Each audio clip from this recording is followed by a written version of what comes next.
Pemirsa, oknum petugas yang menganiaya warga karena melanggar protokol kesehatan di Kabupaten Sumba Timur telah diamankan.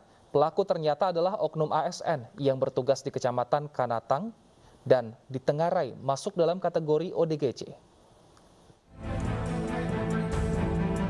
Dua pemuda ini dianiaya petugas berseragam Satpol PP karena kedapatan tidak memakai masker. Mereka juga dihukum push up karena melanggar penerapan PPKM level 4 yang tengah berjalan di Kabupaten Sumba Timur. Video yang diambil dari tempat tersembunyi ini lalu viral di kalangan warga. Akibat tindakannya yang arogan dan semena-mena, DN, oknum ASN pelaku penganiayaan, diperiksa di kantor Satpol PP setempat. Dalam pemeriksaan terungkap pelaku bukanlah anggota Satpol PP, dan ironisnya, sejak lama diketahui termasuk dalam kategori orang dengan gangguan jiwa atau ODGJ.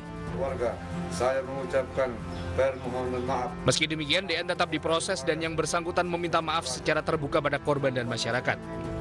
Sementara kedua korban setuju tidak memperpanjang masalah karena menyadari memiliki andil kesalahan tidak patuh protokol kesehatan. Pusa berapa kali? 10 kali. Dua-dua dihukum pusa. Kalau Adi? Ya? Kalau PP, ada pakai seragam. Sementara warga yang merekam video penganiayaan dan memviralkannya juga diperiksa dan dimintai keterangan. Tindakan yang berlebihan, kalau hanya push up saja tidak masalah, itu sudah untuk efek jerah. Kalau hanya sampai soalnya di situ ada Hanya simpati terhadap dua orang. Kenal sama korbannya. Kasus ini tidak diproses hukum lebih lanjut karena telah diselesaikan secara kekeluargaan. Meski demikian, DN akan terus dipantau oleh pihak kecamatan dan juga jajaran Satpol PP agar tidak lagi melakukan tindakan semena-mena dan arogan. Dari Kabupaten Sumba Timur, Nusa Tenggara Timur, Dion Umbu, iNews melaporkan. KTP elektronik pelanggar PPKM level 4 akan diblokir. Hal ini untuk memberi efek jerah kepada warga yang masih membandel.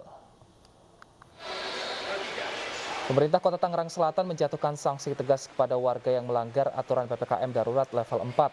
Selama sebulan KTP elektronik akan diblokir oleh Dinas Dukcapil sehingga pemilik KTP akan kesulitan mengurus administrasi kependudukan. Hal ini dilakukan karena masih ada saja warga yang melanggar aturan PPKM setiap harinya. Diharapkan sanksi bisa jadi efek jerah bagi para pelanggar.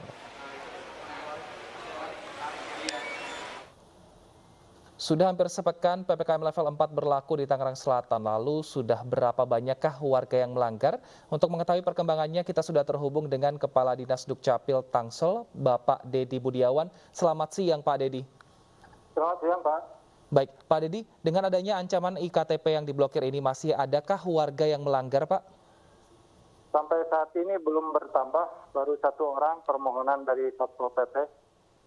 Nah, sistemnya seperti apa Pak di lapangan? Apakah ketika warga ini melanggar lalu KTP difoto lalu diblokir atau seperti apa prosesnya Pak? Setelah dilakukan koordinasi dengan Satpol PP, jadi KTP tersebut disita oleh Satpol PP, di mana masyarakat tersebut barangkali nanti ada pemanggilan dan sebagainya. Nah, dalam masa penyitaan tersebut dikhawatirkan nanti warga misalkan meminta surat keterangan hilang ke polisi lalu mencetak lagi KTP-nya, maka Satpol PP membuat surat kepada kami untuk diblokir. Itu maksudnya. Baik, lalu nantinya KTP baru akan bisa dipulangkan kepada pemiliknya setelah apa Pak? Ya tentu setelah pelanggar atau warga tersebut memenuhi panggilan Satpol PP, memenuhi barangkali kewajibannya. Yang tahu persis tentu Satpol PP apa sanksi yang akan diberikan ke warga tersebut dengan catatan ibaratnya jaminannya KTP tadi. Siap. Artinya aturan ini apakah berlaku sampai dengan nanti 2 Agustus untuk perpanjangan PPKM level 4 yang ditetapkan pemerintah atau akan diteruskan sampai pandemi berakhir Pak? Kalau kami Dukcapil hanya mengeksekusi permintaan baik dari Satpol PP atau mungkin adanya sidang tipiring di lokasi. Dan waktu berapa hari mereka diblokir, berapa hari atau berapa bulan, nah itu Satpol PP yang barangkali punya peraturan. Jadi kami hanya mengeksekusi saja. Baik, nah kalau untuk pemblokiran KTP elektronik ini, dampaknya ke masyarakat untuk mengurus administrasi akan seperti apa Pak? Ini perlu dijelaskan Pak bahwa yang diblokir itu tidak sistemnya, karena kalau sistemnya yang punya hak adalah Kemendagri, dalam hal ini Ditjen Dukcapil. Jadi yang dimaksud diblokir ini adalah tadi seperti saya jelaskan bahwa yang bersangkutan KTP-nya katakanlah tidak dapat dicetak kembali selama dalam masa pemblokiran.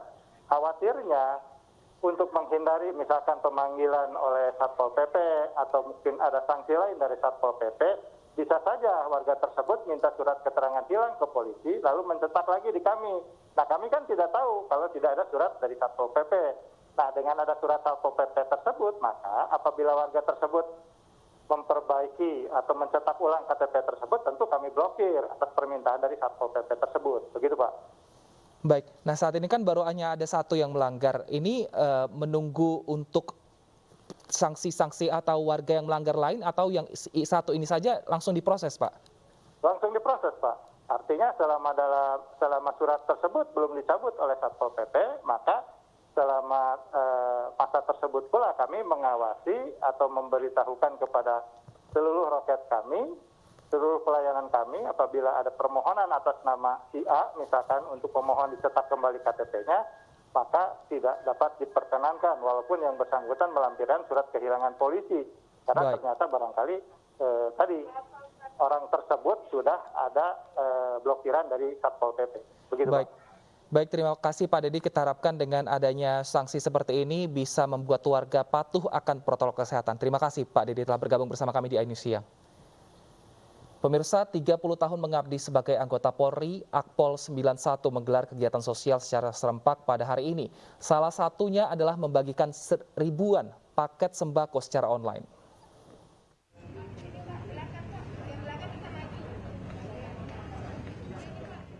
Kegiatan bansos kali ini berbeda dari biasanya. Tidak terlihat adanya kerumunan dalam proses pembagian sembako. Pengambilan sembako dilakukan menggunakan aplikasi ojek online dan para pengemudi ojek diwajibkan menerapkan protokol kesehatan secara ketat. Sekitar 2.000 paket sembako dibagikan, cara mendapatkannya pun mudah. Pengirim cukup menggunakan aplikasi jasa pengiriman online, kemudian pilih paket pengiriman dari 3 lokasi pengambilan baksos. Selanjutnya, klik enter dan tunggu paket baksos akan segera tiba di lokasi tujuan.